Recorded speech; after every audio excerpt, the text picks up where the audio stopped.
Planning a trip to Hong Kong? Before you go, here are 10 important things you need to know to save money, avoid mistakes, and enjoy the city like a local. Let's get started. The Octopus Card is essential in Hong Kong.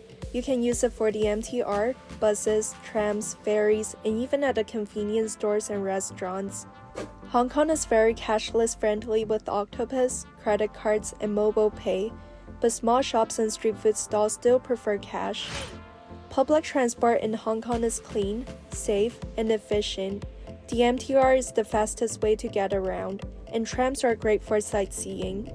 Be prepared to walk a lot.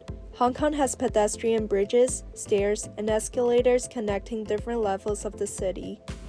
English is widely spoken in Hong Kong, especially in tourist areas, restaurants, and public transport.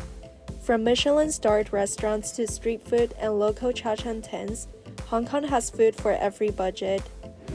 Hotel rooms and restaurants can be smaller than expected. This is completely normal in Hong Kong.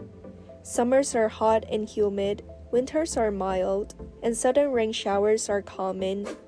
People in Hong Kong walk fast and value efficiency. Stand on the right side of the escalators and let others walk on the left. Hong Kong truly comes alive at night. Enjoy night markets, harbor cruises, horse racing, and city walks. That's it for my Hong Kong travel tips. If this video helped you, don't forget to like, subscribe, and enjoy your trip to Hong Kong.